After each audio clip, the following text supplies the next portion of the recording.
All right, all set to go? Okay. Have 4:31. At this time, we will call the meeting of the Kansas City Commission to order.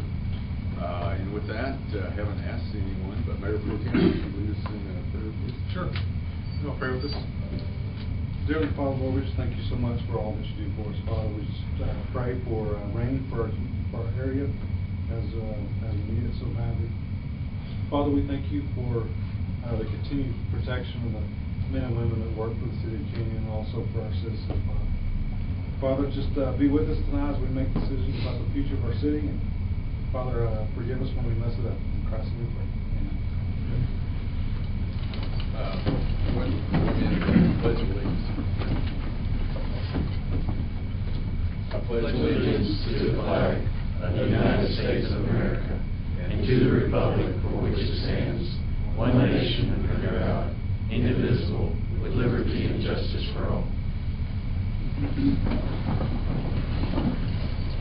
All right, takes us to item number 4, approval of the minutes of the meeting of April 5th, 2021.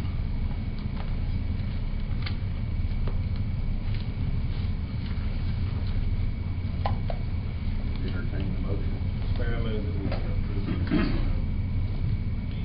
the meeting of March 15, 2021. Have a motion second to approve the minutes as written. All in favor, signify by raising your right hand. Opposed, like sign. Motion passes. All right. Item number 6, to consider and take appropriate action on update of Governor Greg Abbott's executive orders directed at slowing the spread of COVID-19 in the state of Texas. Numbers are still down, our active cases. I think I made note last time that everybody's able to get COVID vaccinations now, except if you're under the age of 18. I don't know, have they said anything on the Johnson & Johnson? Yeah, I think they've stopped it. Johnson & Johnson have been stopped, but the ones at the city of Amarillo have been Moderna, so they're still going full strong. I think it's probably dropping off now and slowing down, but overall I still think we're still pushing it. We did get about 100 of those vaccines sent down to Family Medicine Center to distribute, and they had a list, I believe, Gary, I think, and John, they were working down their list of appointments there, and we have put some notes out on social media about that opportunity. I do know that United Pharmacy, I believe, in town did receive some Johnson & Johnsons, and those were all spoken for. They may have already been administered, but other than that, they're the only ones in Canyon proper that received it. Everybody else, being over public health, can still go and get a vaccine shot at the Amarillo Civic Center. I think Walmart's opened up now. Has Walmart opened up? Last week Walmart started doing some vaccinations, yes. I know Family Medicine Center, I was thinking they'd given about 100 doses, but that they actually had a supply of 750, and so they weren't having this many takers, and I think just getting the word out that they have it. But I was visiting with Joe earlier. Really think it's really better for a community-wise for folks to get the vaccine, and I think that keeps us healthy and everybody at it. But it sure helps if our nation buys in and does that, and so I think just some encouragement there. And I think we're to the point. We're down from over 600 cases back in the fall to 15 cases now. The message, I think, important for us, I think, has changed. I think the mask, even the social distancing, really not a factor. I mean, that's personal preference, but that's not the important. I think the important thing right now is to encourage folks to get the vaccine too. So I think that's probably what we're working on. Have visited with Joe and Cody some too about a couple of things. Getting some sort of program to where we vaccinate those that are homebound, figuring that out. I think Amarillo Area Health will help us there some too.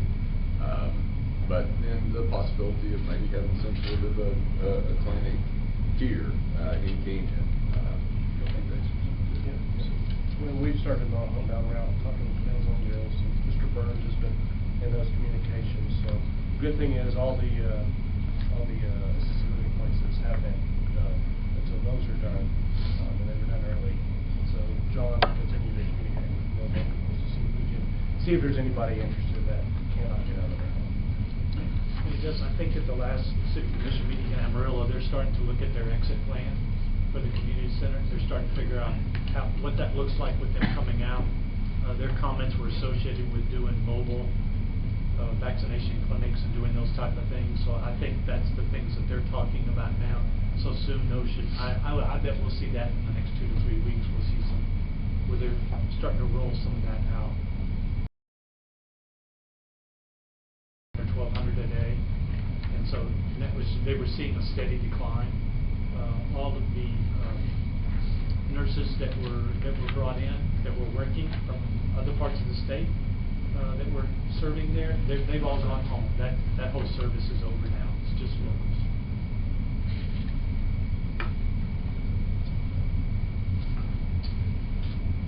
All right, takes us to actually I skipped one here. Yes, sir. Item number 5, public comments from interested citizens, and we have one here, but this is for item number 11. Has anyone else signed in? No, sir. Okay. Thank you. Item number 7, update on the outdoor warning signs improvement project. Yes, sir. Joe?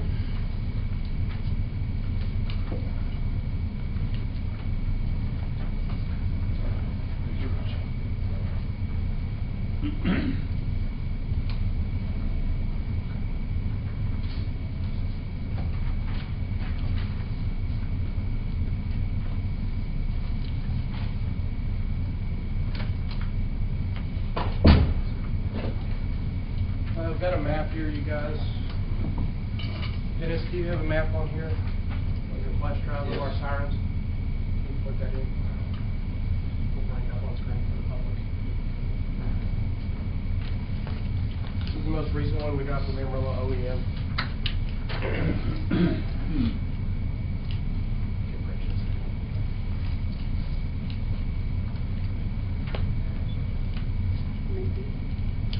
Not sure what that is. Oh, that's probably. Well, that's still not. Yeah, it's not close. Gotcha. Yeah, I think you're right. I don't think it's close to Cody. But I think it's Cody probably in that shirt. Well, Yeah. Give us a second, everyone, while we pull this up.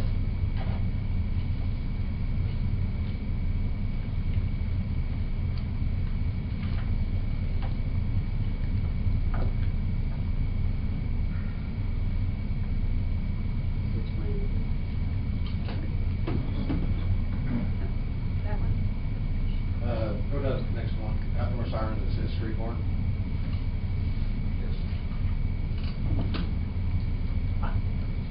You rotate it to the right, Gretchen. There we go. For most of our current coverage is the red circles. That's what our current sirens are doing.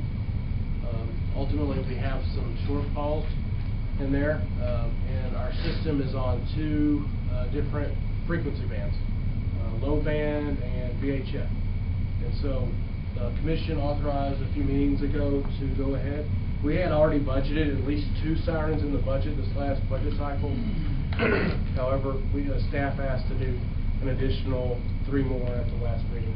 And that's going to come in at a price tag at around $150,000 total for the project. The big circles are the proposed sirens, and I'll go over those each here in a second.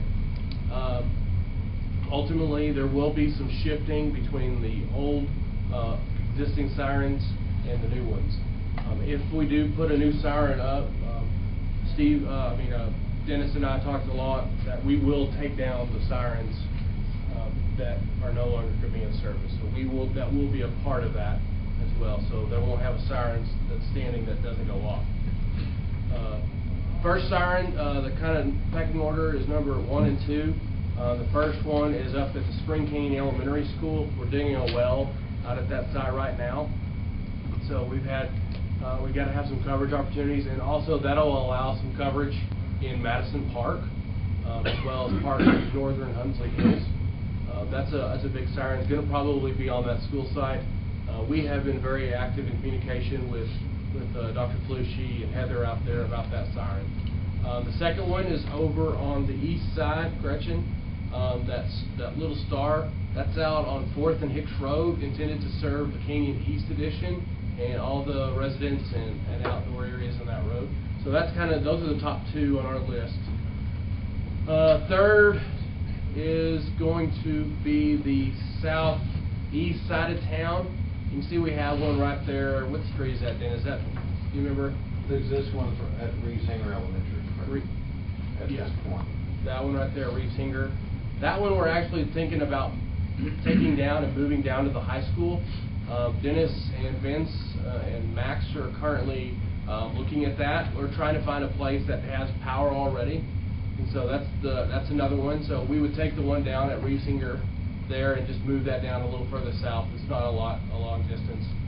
The one on the west side of town, is that the post office, or is it, what street is that, Dennis? Do you remember? That's actually the new location of a processing is somewhere around the street park. Okay.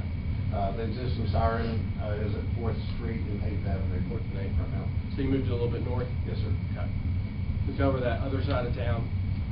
And then the last one, we spoke with West Texas A&M.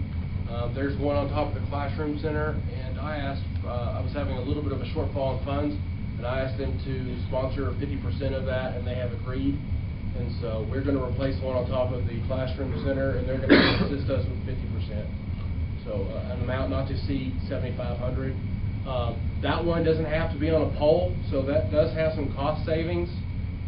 The big one about that is, we now have a on-campus stadium, and that's a big thing, and these are meant for outdoor events. That's what these are meant for, and so I think that one's pretty critical, being that the stadium's right there. So I appreciate West Texas A&M stepping up to meet us halfway on that one. So, but those are our current projects right now. Dennis, have you got a final estimates on those yet for the March Stephen? Okay. We're trying to get a final estimates on those. These have moved a little bit over the last week and a half on precise locations to make sure we cover the whole existing town. We feel that these 5 sirens at the current state will cover everything. The northeastern half up there is Kimbrough outside stadium. It's really not going to be impacted that much, and it'll be that far east side. There's nobody out there. So, but that's kind of what we're looking at right now. We got 5 sirens. The stars are those siren locations, as you can see, the 5 stars. So the technology has grown significantly. We'll do a console here at the fire station, and we'll have dual capabilities where the person at the fire station can set the the outdoor sirens off, as well as Amarillo Office of Emergency Management can also set it off as well. And it'll go to a UHF frequency system is what we're looking at. Same one that they're on. Ultimately, we'll order the parts, and that's what Dennis is waiting on the estimates for from Federal Signal with Mark Stevens over there. And then we will have a local contractor that installs the sirens. So there's an outfit in the Emerald Canyon area installing those. That's 6 to 8 weeks to order those, and those have not officially been ordered at today. So we still have to order them. In the meantime, unfortunately, we'll send somebody out to each siren site to set it off, and that's what we're doing right now, protocol. Dennis is in charge of those efforts, and I know he's got all that lined out. Dennis, do you want to speak to that real quick? Yes, actually, the existing sirens that are on the VHF system, excluding Reeves Hanger, I'll address in a second, we're able to remotely activate those through the radio system. It's the 3 locations that are currently on the old low-band system that worked within recent will be repaired. That it should be back within the next week, hopefully 2 at the most. And the low-band sites, the 3 that we have there, also we'll be upgrading those to VHF capabilities, so they'll all be on the existing system. But once we get the new system installed later this year, we'll be decommissioning anything that's existing at this time, taking them off the post. So the new system later this year, like what time? Probably late fall. I'm thinking. should be definitely ready for next storm season. So we've got how many of them that have to be manually set off? Three. Three. 4 actually right now if you count Creamsina, but it should be back online. Once we get those parts, Singer will be able to come back online. And we'll have 3 until we get the new system. That'll have to be done manually. So you're saying during storm events, we'll get somebody actually on site ready to set it off? At those 3 sites, yes. And I'll remind everybody, these are outdoor warning sirens. They're not meant to be heard in your house. Police phone, necessary TV, radio, all the other bulletins, Facebook. And we are testing that. What's our schedule on? Last Friday of the month at noon. Last Friday of the month, I think. So that'll be coming up a week from this coming Friday. That's all I have, Mr. Mayor. Anybody has any questions? Thank you. All right.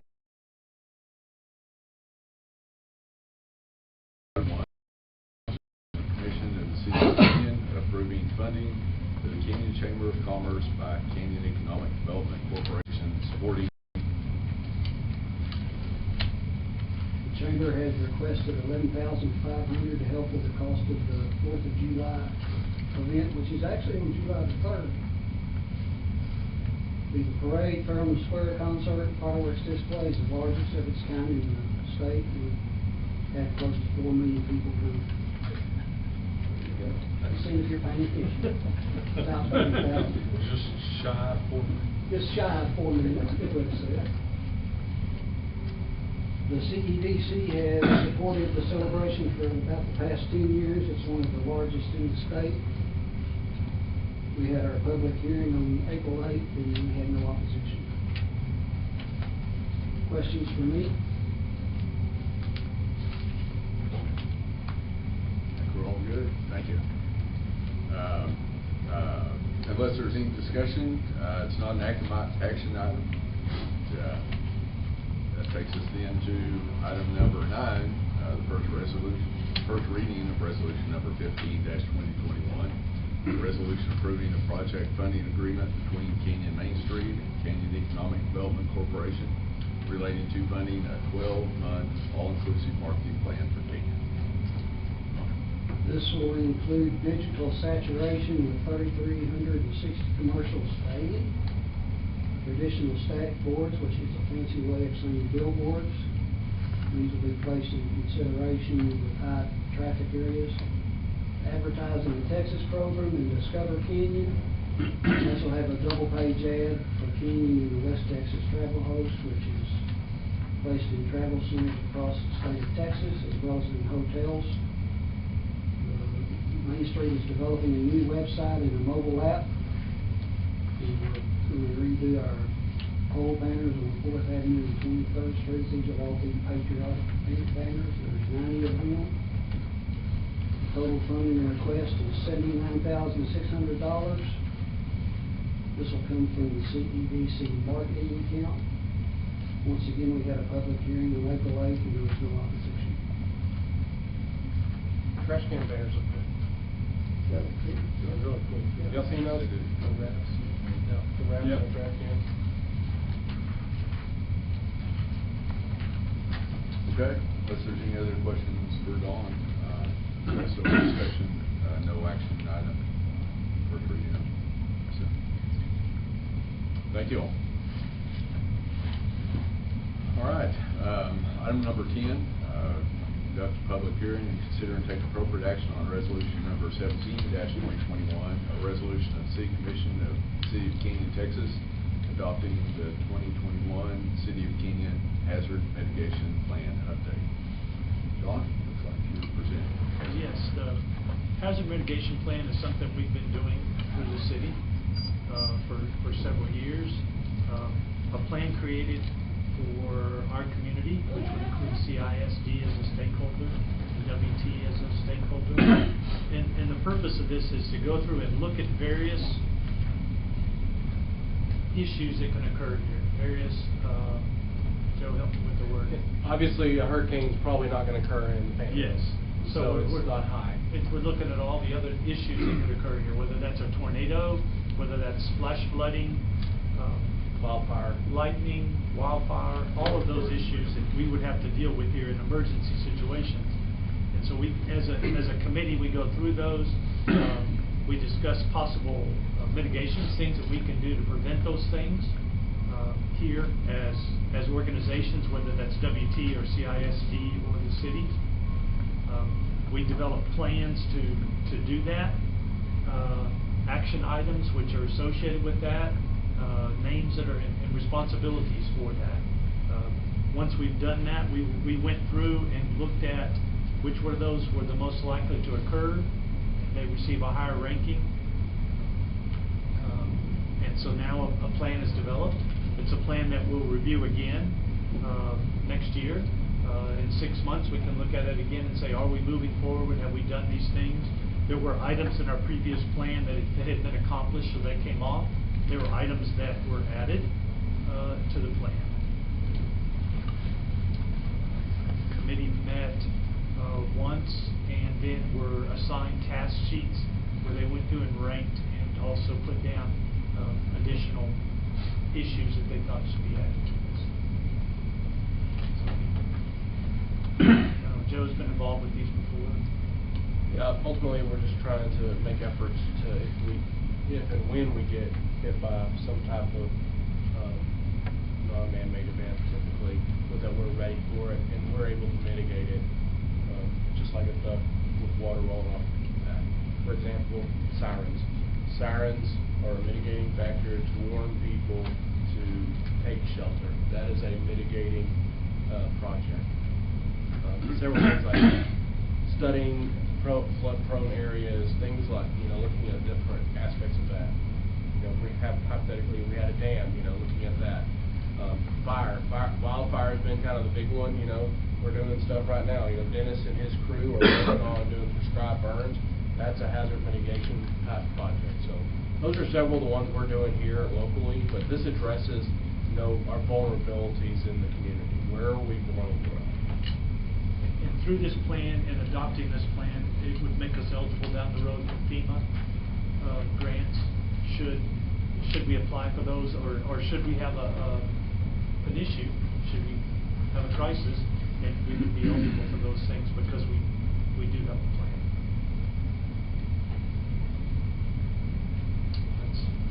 Do you have any questions about any specific of any of the specific items that you have to answer? John, I've got one. I visited with Joe earlier, and I think it's one I'd like to see us dig into. Just, some of those old timers, and Paul, you may remember too, Chuck, back in the flood of '78, and that is potential, for another 100 or 500 year flood. But at that time, I really believe that there was thought that some of that flood was backed up into the Huntsville Hills area because of I-27 and some of that median there in I-27. At that time, I think it may have even been more open than it is right now. And so my concern, and what I would like to know, and from an engineering standpoint, do we have issues there? Is there potential that would be backed up from probably two things? One, that median in I-27's been built up even higher.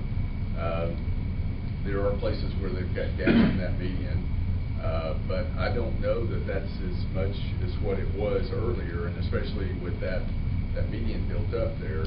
And then the other is just, man, that's a huge pad, and we're actually on the edge of that pad too with our lift station there. But that pad really, what's on I-27 to let the water through really is blocked. The first one is blocked by that one pad.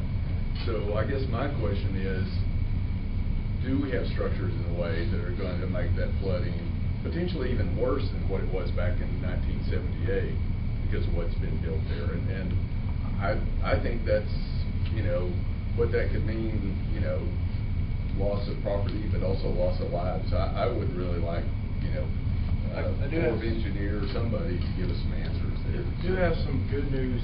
One of the things Texas has lagged behind is flood planning. And Texas has really lagged, probably 20 years behind. And so they are adopting a regional flood planning outfit right now. And I know Mr. Shane is on that board. Danny attends the meetings on our behalf. They are looking at more stuff kind of like that, but more of a high scale event. You know, one of the things in the flooding that we have talked about internally, not specifically that aspect, Gary, but we've talked about studying spring draw. The county, the city, and Amarillo, the city of Amarillo, all contribute to that draw.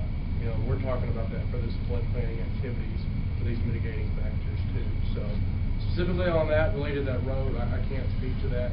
We can definitely look into it, but I do want to say that our flood planning is getting more attention from the state of Texas. Texas Water Development Board is taking on that flood planning approach. From staff side, you know, Dan and Danny and I talk about it pretty frequently. You know, we have a very vested interest in that aspect, especially as this flood planning goes. You know, we have a state water plan, and they go through the regional piece of that.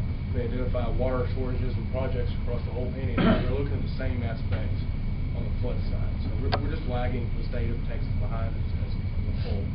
I do think it will improve. I do think we probably don't look at that as enough, and I think it will get better. I know that was kind of a sidetrack answer, but. Danny, do you have any comments? Of course, you mentioned the fill they've been bringing in alongside number 3 fairway. Joe and his team actually studied that, and they submitted to FEMA for a conditional letter of map revision, and documented that would have no effect based on, and I don't want to speak for you, Joe, but there was the intent was, and what they looked at and found was that it really bottlenecked at where the railroad crossing went over, where the creek went through the railroad crossing. That was really the bottleneck. And before that had any real effect, the field we talked about, before it had any real effect, it was going to be inundated by the water created by that bottleneck. Am I speaking anywhere near correctly, Joe? Kind of an area. Yeah, if you don't mind, the railroad bridge, and then Hunsley Highway, Hunsley Road, and then Highway 87, all three of those impact the amount of water that stays in Hunsley Hills. And there's about a 5-foot drop in the water level on the east side of the railroad. So if you could bring that all the way back, effectively, depending on, because the water on the tailwater effect, we call it, backing up to go through the overpass bridge and then underneath those other bridges on the highways. So you could effectively lower it between 5 to 7 feet, the elevation that goes through. Depending on the size of the channels, they may have to increase some of the creek channel capacity, redo those bridges, and if you guys can help with that, it's definitely something that we all need thinking about. The railroad, somebody beside me had to figure out. Road, but then there is some bottleneck for 87 there then. Yeah, at Hunsley Road and at 87, there's some bottleneck at each one of those that adds another foot or so at each location. But again, most of it's at the railroad. And I know we had questions concerning the medians, and I remember those calls being made. I did not make those calls, but what I remember is TxDOT told us that we would be fine. That median was not an issue. So are Corps of Engineers involved in that, or are they, I guess they're a consulting corps? It just looks like we built up more of a dam there, you know, with those medians and all that. That's what it looks like. I think the only role the Corps of Engineers has played when that volume balance plan was created in connection with Walmart Supercenter construction, they had to obtain the letter of map revision on that to create the volume balance plan. Beyond that, the Corps of Engineers does not study your watershed unless there's a major flood event. They helped with our updating of our firm, if I'm not mistaken, Yeah. Danny, and that was in 2000. Well, they took some of that in the Corps of Engineers study into account during that firm, yes, and that was submitted. TxDOT supposedly did their studies and left some openings in that median to allow for and to document an override through those openings. And They're doing that. typically how that process works is someone like Joe's firm will submit the documentation to FEMA, and FEMA will look at it and see if they agree with their data. And FEMA did approve what Joe submitted as a conditional letter of map revision. Now, once that project is complete, Joe will submit a final for a letter of map revision that will come back and show the new path of the floodway. But Joe, you're saying that pad, FEMA said that pad won't slow down any flow then, so. Correct. The only reason it was getting inundated was because of those other things that we're talking about, where you got bottlenecks and the flow can't flow through there, and so it's backing up. And if we build it up out of that, the elevation won't increase anymore, just because we took some of the, I mean, picture when it's flowing down the stream, most of the flow happens in the floodway, and in that location, because somebody had already put some fill on that property, the floodway didn't actually go across there anymore. So that's part of what we revised in that study that we did, was the floodway to keep it in the, basically on the golf course, to go around and then through the pond that Mr. Hester's talking about, so that it gets around through there. The idea is that all those areas outside of there, if all those houses could be raised up, they wouldn't impact, wouldn't impact them anymore, or wouldn't get the flows over down. They wouldn't be impacted anymore. That's some of the stuff we can look at through the master drainage plan, but also as we do this flood planning, this regional flood planning aspect, moving forward. And there are opportunities for financing those types of projects too, at the state level. Just from a layman look and common sense side, to me, it looks like there's more constriction to flow there now than what there was back in 1978. So.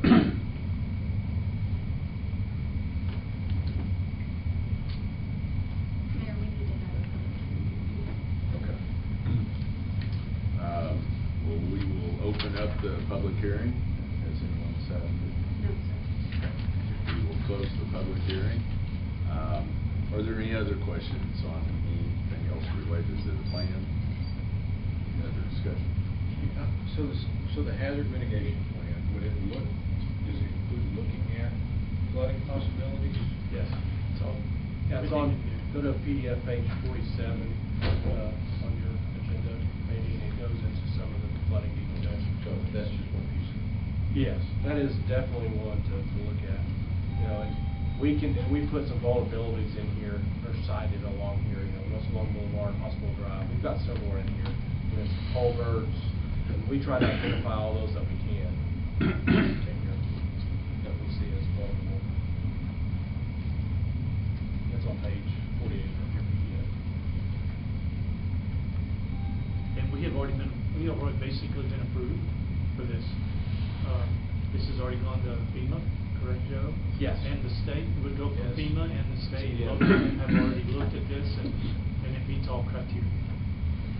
And now it comes back to us in case we had to do any edits or make any changes, because it was correct. They didn't issue any changes. Then it comes back to you all for adoption.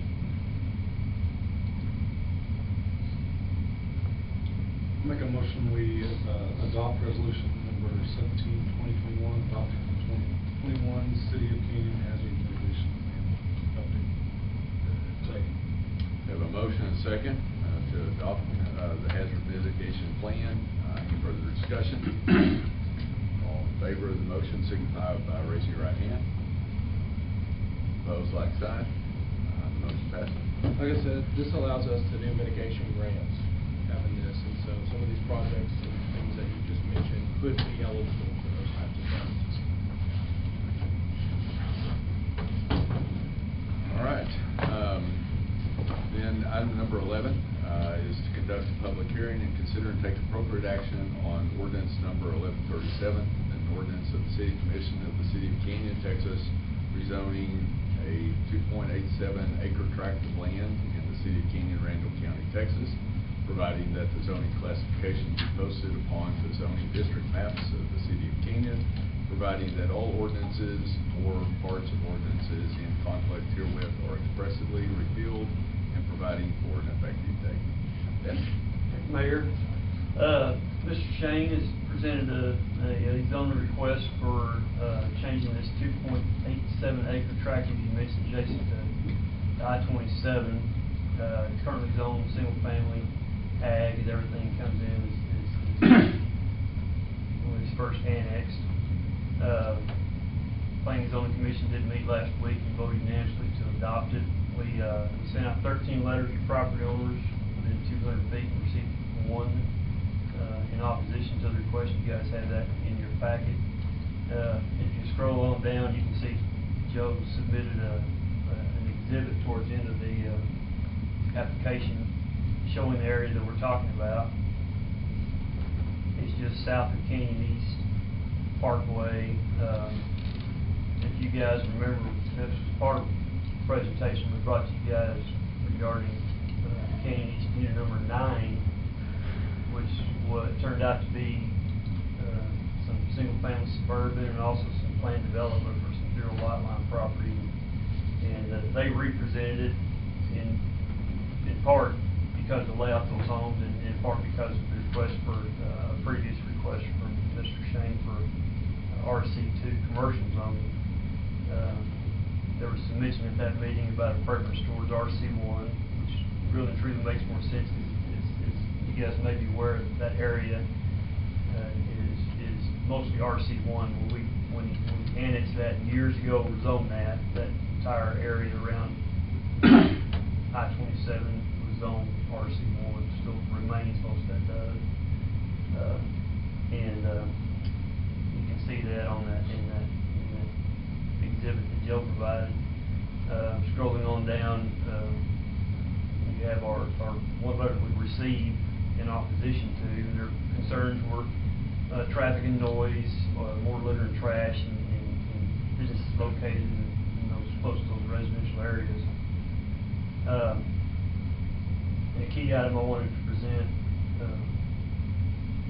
you scroll on through this next large colored map, is our future use plan. The red area, you got to kind of zoom in on the area we're talking about out there by Canyon East Bridge. Those red areas designate a recommendation for retail light commercial. And the intent was obviously to maintain that, extending on approximately 500 feet either side of I-27, those frontages on I-27 for retail areas. The green area you see is actually parks. I think the intent back then was there was some thought of a school going in there, and Joe can probably help with that. He's been heavily involved in this Kenny's development from the beginning. There was some thought at one point in time that being a school and possibly a park tied into that. P&Z considered that during the discussion, being that's obviously not what's going to happen moving forward. It seemed appropriate to consider that area as frontage along I-27 to be included in that red area for retail, light retail. A portion of that extends slightly beyond. If you can see in his exhibit, there's a point. If you scroll back to that direction, I'm sorry, back to his exhibit with his application. There's a portion of that you can see is the point that protrudes out back towards the east. That became necessary through the layout of this because of this gas line, which you guys have probably heard so much about, where the Canyon East Parkway comes through. The layout with that gas line going through there, it became necessary.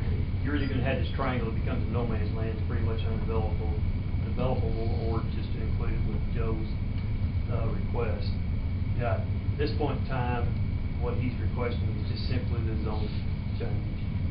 If this were to pass, he would come back at a later date with a plat, moving forward with it.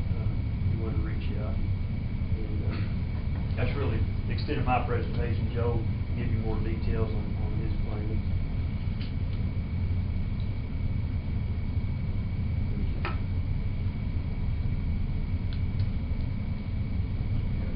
questions for Dan? I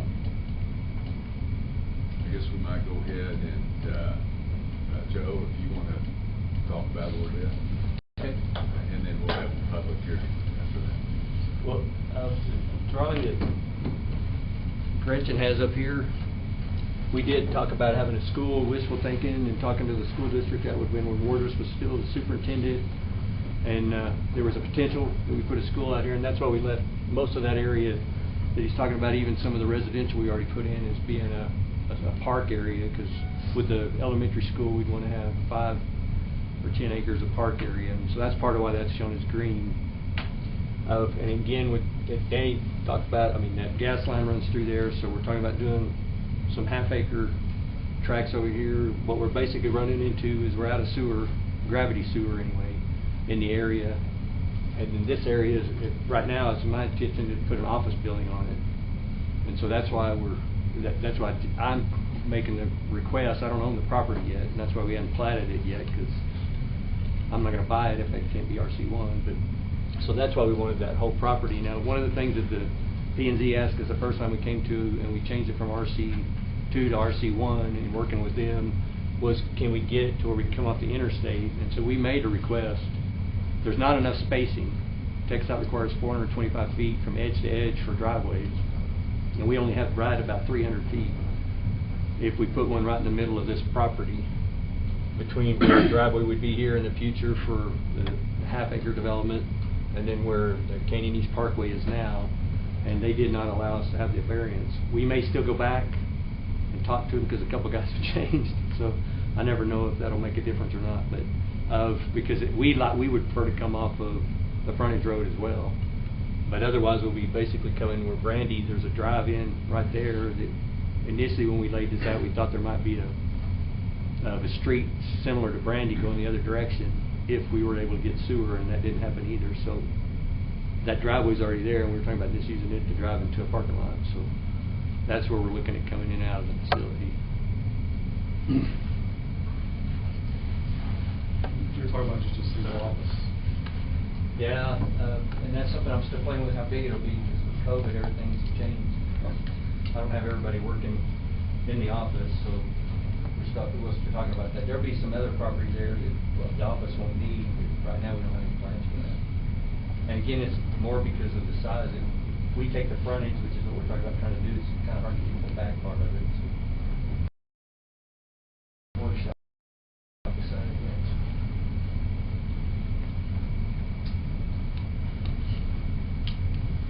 All right. Well, thank you both. Let's go ahead and open the public hearing. And we do have, I think we just have one person that signed in here, Gretchen. Yes, so, sir. Okay. So Courtney Wiggins has signed in to speak. So, Courtney. Hello. If you would, please state your name and your address. Courtney Wiggins, 78 Canyon East Parkway. I live right there where that SFS basically is, on the north side of kind of where the little roundabout goes. If you could you put the other map up? I think the biggest concern that neighbors have is the fact that when you look at how you're zoning the commercial property around the neighborhood, all of the ones that are currently in red and talking about, they abut an alleyway, okay? You're not looking at it from your house, you're not seeing it, it's in the back of your property. This would be right on the front of Canyon East Parkway. I know you said you're going to go out on the frontage road. It's just a concern that that's going to be right there where the lights above the property, you know, light pollution would go down into the homes. It would be kind of more of a front kind of, I don't want to say assault, that has a negative connotation. But that's something that we have concerns with. Also, when you come out of Brandy Lane, I was a little concerned she was going to use the front. There's actually, when you drive in, there's a drive that kind of abuts the alleyway that goes up there. So I was worried that one, it has like less than 100 feet clearance. I mean, it's probably like 20 feet. So I was worried about that being the ingress egress of that. But I guess if he's going in front of Brandy, that would alleviate some of the concern. But again, we still have traffic overflowing and creating kind of a bottleneck. So really just more information. Are we going to have 20 people working there? Are we going to have 5? Are they going to leave at the same time when people are coming home with their kids? Just practical matters of that. I mean, you're right in the middle of a neighborhood. You're right in front of houses. So what you do, how you, I mean, even having dumpsters just there. I mean, I don't know how trash is going to be. Just something not appealing to look at per se. And so really, I was the one who suggested RC1, so I obviously have no strong objections to something, but I feel like in the future take considerations of those things. I mean, it's going to be right there in front of houses.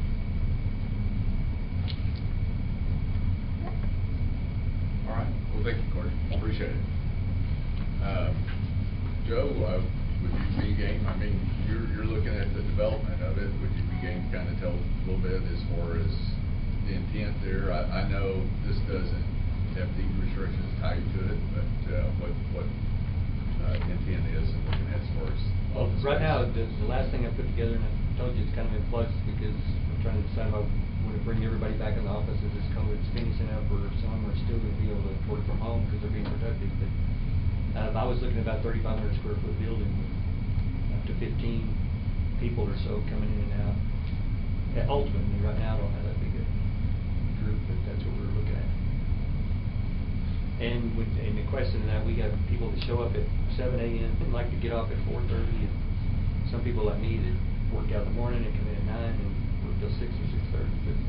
So everybody doesn't come and go at the same time, and we do come in and out of there, but it's at different times, just depending on meetings and stuff like that. So. And probably not a lot of outside traffic. No, well, yeah, I mean, 1-2 people a week at the most come by and see us. Everything, again, is getting done kind of online, so we don't get together personally anymore in most cases. Any other discussion or questions from, excuse me, I guess we'll go ahead and close the public hearing, and any other discussion or questions from the commission? Well, Courtney, I understand your concern, for sure, but I think an office building with, it's not really a retail outlet, is a lot better off than having a retail store there, or maybe some kind of apartments. You know, what Joe's want to do is, if nobody comes to Joe's, hardly at all his business. His business, he comes to us, people like us to do things. Yeah, I think we just, do I just talk? I'm sorry. Okay. I think we were just, and I say we, the community, we're just concerned. I think at last time when we met, I don't know if y'all remember, it brought up a daycare was brought up. Yeah. And we just wanted assurances that it would be something more like this, where we wouldn't have heavy traffic. It would just be people coming to work, doing what they need to do, and then going home. I think that was really that, and just kind of put a bug in the ear that, you know, you are smack dab in the middle of the neighborhood, and just be courteous. No, I see your point. Exactly. Thank you. If I can make a point, Mayor, it might be helpful, and of course, everybody knows once you zone this thing retail, RC1, whatever's allowed by retail 1 can go in there, but with, somebody mentioned, Joe, several mentioned the number of people coming and going. With a retail space, you expect twice as many cars per square foot than you do for an office space. In other words, our ordinance requires 1 space for every 200 square foot of office space, or 1 space for every 400 square foot, or retail space, but I'm sorry, and 1 space for every 400 square foot of office space. So you expect approximately half per our zoning ordinance the amount of traffic for office space. And certainly more for multi-family space like Paul mentioned.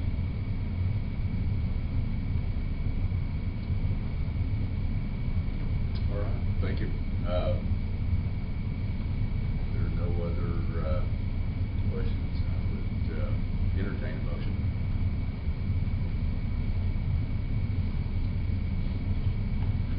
Mr. Mayor, I move to adopt ordinance number 1137, rezoning described 2.87 acre tract to RC1 retail district.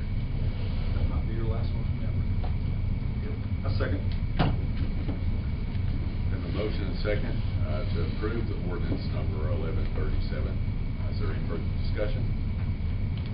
All in favor of the motion signify by raising your right hand. Opposed, like sign. Motion passes. Thank you. All right, that now takes us to item number 12, executive session pursuant to 551.087, deliberation on economic development negotiations, 551.074, board appointments, Main Street Board, 551.071, consultation with attorney, 551.072, deliberations about real property. And I have 523, and at this time, we will hire into exec session. So, Thank you, Gavin. thank you all. No, some of the Give you a card. We're not over there to mess things up. I'm proud of this, of the development. Yeah, no, I just, I mean, obviously really uses more the RC